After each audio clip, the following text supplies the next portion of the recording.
अनेक सरकारी संस्थांचं खासगीकरण होत असतानाच आता राज्यातले जलविद्युत प्रकल्प सुद्धा खासगीकरणाच्या वाटेवरती आहेत।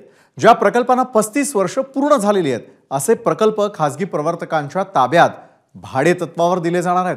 सरकारच्या या निर्णयामुळे आता नवा वाद निर्माण होण्याची शक्यता देखील आहे।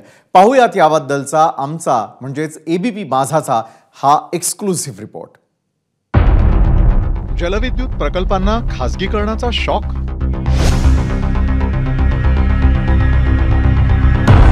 फायदा खासगी संस्थांचा की सामान्य जनतेचा? राज्याला वीज पुरवठा आणि पाणी पुरवठा करणारी ही धरणं आतापर्यंत सरकारच्या मालकीची आहेत, पण आता त्यातले काही जलविद्युत केंद्र खासगीकरणाच्या वाटेवरती आहेत। आधुनिकीकरणाच्या नावाखाली राज्य सरकारनं जलविद्युत केंद्र भाडेतत्वावर खासगी प्रवर्तकांच्या ताब्यात देण्याचा निर्णय घेतलाय।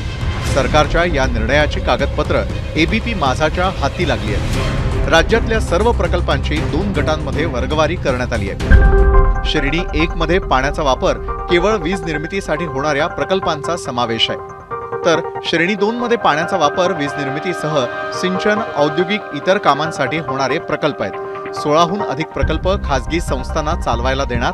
9 जलविद्युत प्रकल्प महावितरणकडे राहणार। खासगी संस्थेनं देखभाल दुरुस्ती केल्यास भाडंही माफ केलं जाणार। खासगी संस्थेला पाणीही फुकट मिळणार। कमी पाण्यामुळे अपेक्षित वीज निर्मितीच्या 75% कमी निर्मिती झाल्यास शुल्क माफ। प्रकल्पातून होणाऱ्या एकूण वीज निर्मितीपैकी केवळ 13% वीज सरकारला मोफत देणं बंधनकारक असणार आहे। संस्थेनं भाडेपोटी प्रत्येक वर्षाला 4,50,000 रुपये प्रति मेगावॅट जलसंपदा विभागाला देणं आवश्यक आहे। अनेक संस्थांचं खासगीकरण सुरू असताना राज्य मंत्रिमंडळामध्ये आणखी एक महत्त्वाचा निर्णय घेतलेला आहे। राज्यातील जलविद्युत प्रकल्पांचं जे आहे ते खासगीकरण जे आहे तो करण्याचा निर्णय घेतलेला आहे। यामध्ये 9 प्रकल्प जे आहेत ते महावितरण म्हणजे ऊर्जा विभाग बघणार आहे, तर उरलेले 16हून अधिक प्रकल्प हे खाजगी प्रवर्तक बघणार आहेत। त्यामुळे कुठेतरी जलसंपदा विभागाकडे ऊर्जा विभाग आणि वित्त विभागाने अनेक प्रश्न निर्माण केले होते, मात्र या सगळ्या प्रश्नांना बगल देत मंत्रिमंडळाच्या बैठकीमध्ये हा निर्णय जो आहे तो घेण्यात आलेला आहे। त्यामुळे हा निर्णय नेमका राज्य सरकारचा फायदा करणार आहे की आणखी कोणत्या खाजगी व्यक्तीचा फायदा करणार आहे हे येत्या काळामध्ये पाहावं लागणार आहे। याआधी वीर जलविद्युत प्रकल्प पुण्यातल्या एका खासगी कंपनीला देण्यात आला होता। त्याचाच आधार घेत राज्य सरकारनं आता इतर प्रकल्प सुद्धा खासगी प्रवर्तकांना देण्याचा घाट घातलाय।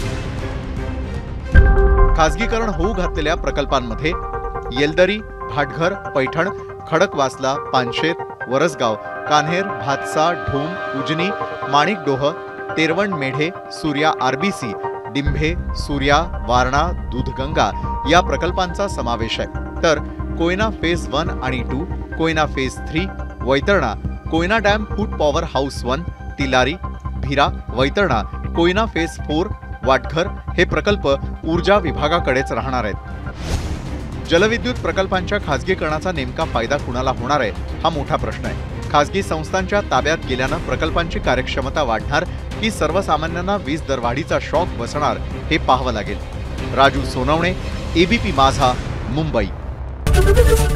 एबीपी माझा, उघडा डोळे बघा नीट।